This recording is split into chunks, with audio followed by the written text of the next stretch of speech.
Brought to you by WikiVidi Documentaries. Bullitt. Bullitt is a 1968 American thriller film, directed by Peter Yates and produced by Philip D'Antoni. It stars Steve McQueen, Robert Vaughn, and Jacqueline Bisset. The screenplay by Alan R. Trustman and Harry Kleiner was based on the 1963 novel, Mute Witness by Robert L. Fish. Writing under the pseudonym Robert L. Pike, Lalo Schifrin wrote the original jazz-inspired score, arranged for brass and percussion. Robert Duvall has a small part as a cab driver who provides information to McQueen. The film was made by McQueen's Solar Productions Company, with his partner Robert E. Relyea as executive producer. Released by Warner Bros. 7 Arts on October 17, 1968. The film was a critical and box office smash, later winning the Academy Award for Best Film Editing and receiving a nomination for Best Sound. Writers Trustman and Kleiner won a 1969 Edgar Award from the Mystery Writers of America for Best Motion Picture Screenplay. Bullitt is also notable for its car chase scene through the streets of San Francisco, regarded as one of the most influential in movie history. In 2007, Bullitt was selected for preservation in the United States National Film Registry by the Library of Congress as culturally, historically, or aesthetically significant. Plot. Ambitious politician Walter Chalmers is about to present a surprise star witness in a Senate subcommittee hearing on organized crime. The witness, Johnny Ross, a defector from the organization in Chicago, is put under San Francisco Police Department protective custody for the weekend, 40 hours until his Monday morning appearance. To improve his own image, Chalmers requests SFPD Lieutenant Frank Bullitt, who is well liked by the local media. Bullitt and his team, Dalgetty and Stanton, put Ross under around-the-clock protection in a cheap hotel selected by Chalmers at 1 a.m. While Bullitt is with his girlfriend Kathy, Stanton is on solo duty. When the desk clerk unexpectedly calls to announce that Chalmers wants to come up, while Stanton checks by phone with Bullitt, Ross unchains the hotel room door. A pair of hitmen burst in and shoot Stanton and Ross, seriously wounding both. At the hospital, Chalmers holds Bullitt responsible. Later, a second assassination attempt is thwarted by Bullitt, but Ross soon dies of his original injuries, helped by a sympathetic Dr. Willard, who had been snubbed by Chalmers. Bullitt delays news of the death by sending the body to the morgue as a John Doe. Bullitt and Dalgetty investigate. Bullitt finds Weisberg, the cab driver who drove Ross to the hotel, and recreates Ross' journey when he arrived in town, learning that he made a long-distance call from a phone booth. Bullitt's confidential informant, Eddie, reveals that Ross was caught stealing $2 million from the Chicago mob and fled to San Francisco after escaping an attempted hit in Chicago. Meanwhile, Chalmers serves Bullitt's captain with a writ of habeas corpus to force him to make Bullitt give up Ross. While driving his 1968 Ford Mustang GT, Bullitt spots the Ross hitmen tailing him in a 1968 Dodge Charger RT. He maneuvers to get behind them, they attempt to flee, and a high-speed muscle car chase ensues through the hilly streets of San Francisco's Russian Hill and out onto the highway, ending when the Mustang forces the Charger off the road and into a gas station, causing a fiery explosion that incinerates the hitmen. Bullitt and Dalgetty face their superiors. They reveal that Ross is dead, and that their only lead is phone records showing that Ross's call was to a Dorothy Simmons in a hotel in nearby San Mateo. It is Sunday. The detectives are given until Monday to follow up the lead. With his car out of commission, Bullitt gets a ride from Kathy in her Porsche 356. The detectives find Dorothy Simmons strangled to death. Kathy sees police rushing in and follows, fearing for Bullitt. Afterwards, horrified by the crime scene, she confronts him about his violent world, wondering whether she even really knows him.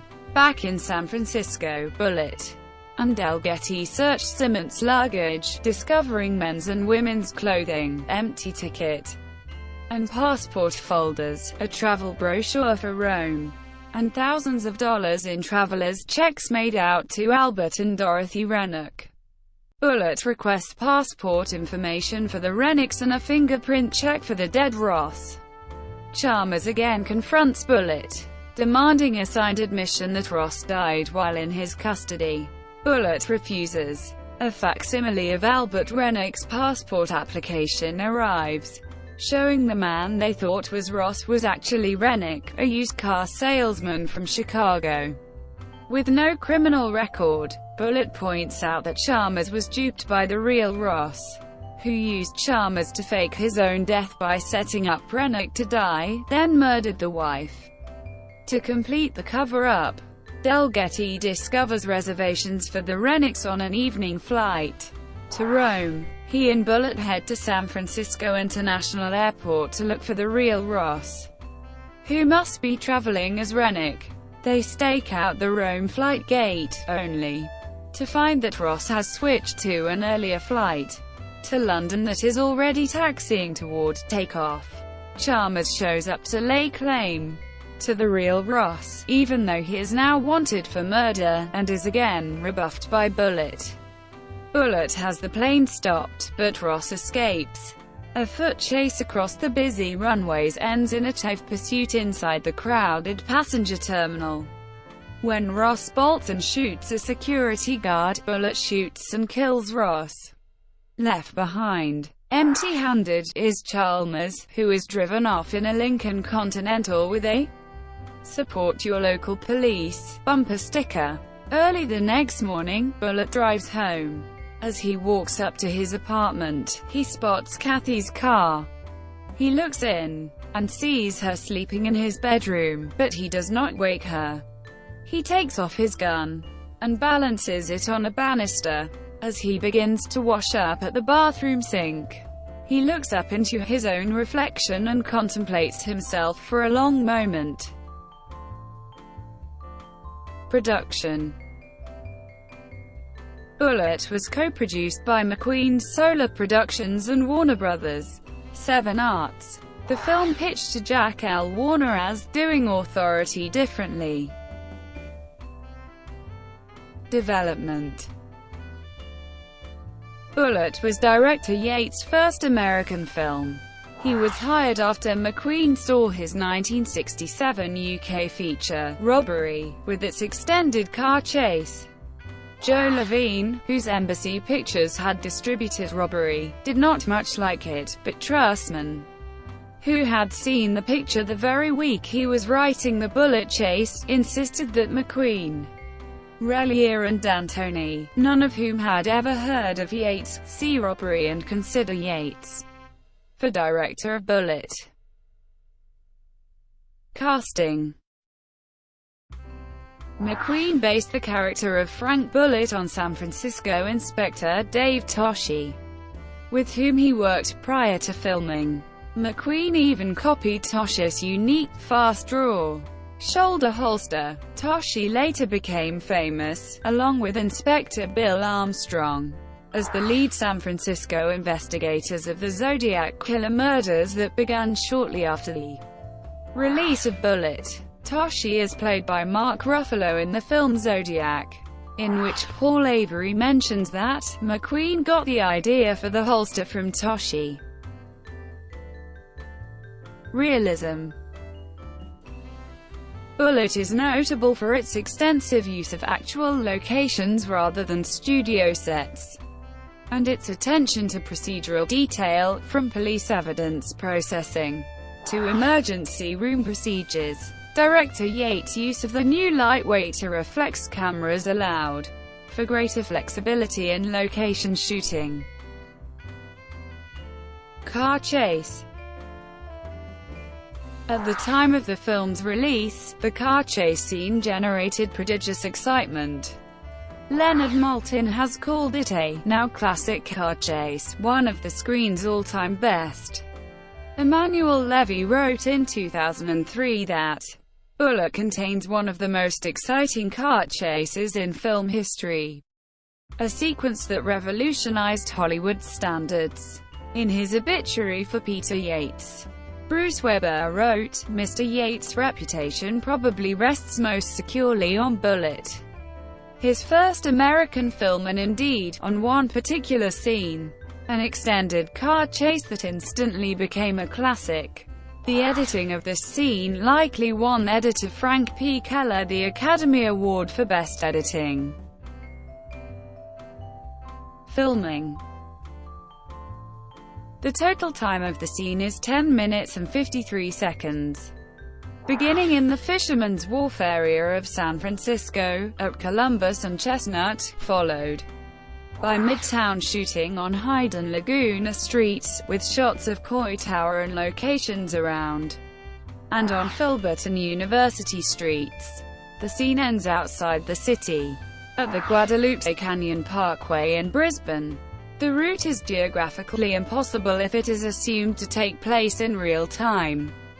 21968-390 V8 Ford Mustang GT fastbacks with 4-speed manual transmissions were used for the chase scene, both lent by the Ford Motor Company to Warner Brothers as part of a promotional agreement. The Mustang's engines, brakes, and suspensions were heavily modified for the chase by veteran car racer Max Balchowski. Ford also originally lent 2 Galaxy sedans for the chase scenes, but the producers found the cars too heavy for the jumps over the hills of San Francisco. They were replaced with 2 1968 375 horsepower 440 Magnum V8 powered Dodge Chargers. The engines in both Chargers were left largely unmodified, but the suspensions were mildly upgraded to cope with the demands of the stunt work. The director called for maximum speeds of about, but the cars at times reached speeds of over. Drivers' point-of-view shots were used to give the audience a participant's feel of the chase. Filming took 3 weeks, resulting in 9 minutes and 42 seconds of pursuit. Multiple takes were spliced into a single end product, resulting in discontinuity. Heavy damage on the passenger side of Bullitt's car can be seen much earlier than the incident producing it, and the Charger appears to lose 5 wheel covers, with different ones missing in different shots. Shooting from multiple angles simultaneously and creating a montage from the footage to give the illusion of different streets also resulted in the speeding cars passing the same vehicles at several different times, including, widely noted, a green Volkswagen Beetle. At one point the Charger crashes into the camera in one scene, and the damaged front fender is noticeable in later scenes.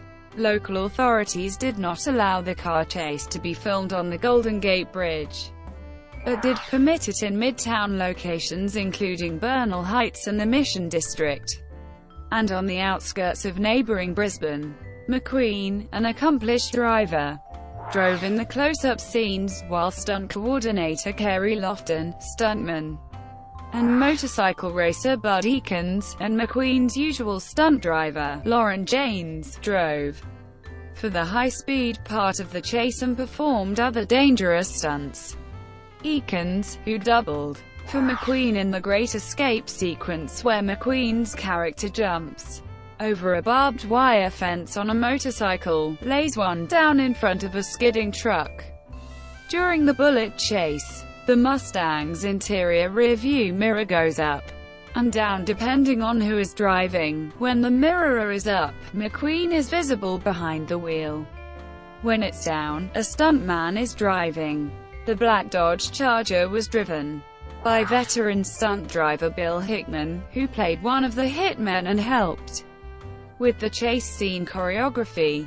The other hitman was played by Paul Genge, who played a character who had ridden a Dodge off the road to his death in an episode of Perry Mason 2 years earlier. In a magazine article many years later, one of the drivers involved in the chase sequence remarked that the Charger with a larger engine and greater horsepower were so much faster than the Mustang that the drivers had to keep backing off the accelerator to prevent the Charger pulling away from the Mustang. The last remaining Charger and one of the two Mustangs were scrapped after filming because of damage and liability concerns, while the other was sold to an employee of Warner Brothers. The car changed hands several times, with McQueen at one point making an unsuccessful attempt to buy it in late 1977. The current state and location of the surviving Mustang is largely unknown, but it is rumored that the Mustang is kept in a barn somewhere in the Ohio River Valley by an unknown owner. In late February, early March 2017, classic Ford expert Kevin Marti conclusively determined from the van and other identifying information that a 1968 Ford Mustang found in a Baja California Sur, Mexico junkyard is in fact the movie set Mustang reported to be scrapped, and the new co-owners plan to have it fully restored in the U.S. Music. The original score was composed by Lalo Schifrin. The tracks on the soundtrack album are alternative versions of those heard in the film, re-recorded by Schifrin with leading jazz musicians, including Bud Shank, Ray Brown, Howard Roberts, and Larry Bunker. In 2000, the original arrangements as heard in the movie were recreated by Schifrin in a recording session with the WDR Big Band in Cologne, Germany, and released on the Aleph label. This release also includes re-recordings of the 1968 soundtrack album arrangements for some tracks. In 2009, the never-before-released original recording of the score heard in the movie, recorded by Schifrin on the Warner Brothers scoring stage with engineer Dan Wallen, was made available by Film Score Monthly. Some score passages and cues are virtually identical to the official soundtrack album, while many softer, moodier cues from the film were not chosen or had been rewritten for the soundtrack release. Also included are additional cues that didn't make it into the film. In addition, the 2-CD set features the official soundtrack album, newly mixed from the one master tape. In the restaurant scene with McQueen and Bisset, the live band playing in the background is Meridian West, a jazz quartet that McQueen had seen performing at famous San Francisco restaurant, The Trident. Box office performance. Produced on a $5.5 million budget, the film grossed over $42.3 million in the U.S., making it the fifth highest-grossing film of 1968. Critical reception. Bullitt was well received by critics and is considered by some to be one of the best films of 1968. At the time, Renata Adler made the film a New York Times critic's pick, calling it a terrific movie. Just right for Steve McQueen, fast, well-acted, written the way people talk. According to Adler, the ending should satisfy fans from Dragnet to Camus. In 2004, the New York Times placed the film on its list of the best 1,000 movies ever made. In 2011, Time magazine listed it among the 15 greatest movie car chases of all time, describing it as the one, the first, the granddaddy, the chase on the top of almost every list, and saying, Bullitt's car chase is a reminder that every great such scene is a triumph of editing as much as it is stunt work. Naturally, it won that year's Academy Award for Best Editing. Among 21st-century critics, it holds a 97% fresh rating on Rotten Tomatoes, representing positive reviews from 33 of 34 critics, in a mix of reviews dated from when the film was released to the 2000s. Its consensus reading: Steve McQueen is cool as ice in this thrilling police procedural that also happens to contain the arguably greatest car chase ever. Legacy: the famous car chase was later spoofed in the Clint Eastwood film, The Deadpool, in the Futurama episode, Bendon, in the Wind, and in the Archer Season 6 episode, The Keens. Bullitt producer Philippe D'Antoni went on to film 2 more car chases for The French Connection and The 7 Ups, set and shot in Chicago and New York City, respectively. The Ford Mustang name has been closely associated with the film. In 2001, the Ford Motor Company released the Bullitt Edition Ford Mustang GT, another version of the Ford Mustang Bullitt, which is closer to resembling the original film Mustang, was released in 2008 to commemorate the 40th anniversary of the film. In 2009, Bug Brutzman of Overhaulin built an authentic-looking replica of the Bullitt Mustang, fully loaded with modern components, for the 5-episode 2009 TV series Celebrity Rides, Hollywood Speeding Bullitt, hosted by Chad McQueen, son of Steve McQueen. Steve McQueen's likeness as Frank Bullitt was used in 2 Ford commercials.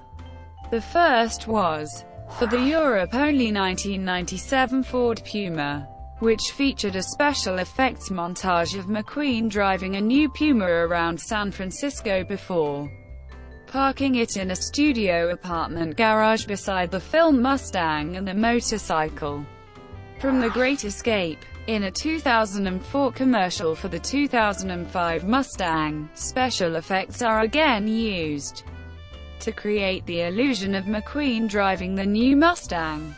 After a man receives a Field of Dreams-style epiphany and constructs a racetrack in the middle of a cornfield, the Mustang is featured in the 2003 video game, Ford Racing 2, in a drafting challenge on a course named Portside. It appears in the Movie Stars category, along with other famous cars like the Ford Torino from Starsky and Hutch and the Ford Mustang Mach-1 from Diamonds Are Forever. In the 2011 video game, Driver, San Francisco, the Bite the Bullet mission is based on the famous chase scene, with licensed versions of the Mustang and Charger from the film. In the opening scene of Too Fast, Too Furious, the main protagonist, Brian O'Connor, is called Bullitt by his friends Suki and Tage. During the only season of the 2012 TV series Alcatraz, Rebecca Madsen drives a green 1968-390 V8 Ford Mustang fastback like Bullitt's. In the series finale, she finds herself in a 2013 Ford Mustang GT, the modern equivalent of the 1968 fastback, giving chase to a black Lux Dodge Charger driven by series antagonist Tommy Madsen. The sequence pays homage to Bullitt's car chase, including Madsen buckling the seatbelt in his Charger before starting, and 2 passes by a green Volkswagen Beetle. The Blue Bloods TV series 2015 episode, The Bullitt Mustang, centers around the reported theft of one of the Mustangs used in the film, valued at $500,000, a case which detectives Danny Reagan and Maria Baez pick up. Several items of clothing worn by McQueen's Bullitt received a boost in popularity thanks to the film: desert boots, a trench coat, a blue turtleneck sweater and, most famously, a brown tweed jacket with elbow patches. In March 2017, after years of its whereabouts unknown, one of the Mustang stunt cars used in the film was found in a junkyard in Mexico. The founders confirmed the vehicle to be the real one as it had noticeable modifications and the iconic green paint job underneath the rust. Although the Mustang has become famous for the car chase, it only appears 3 other times throughout the movie.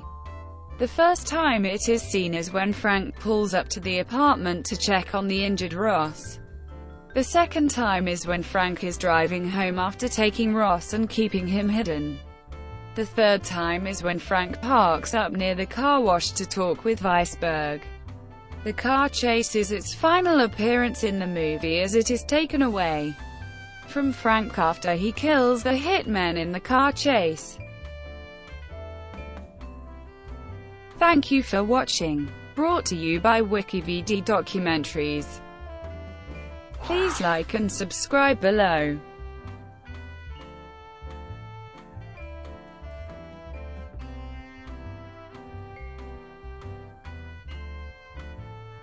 Please like and subscribe below.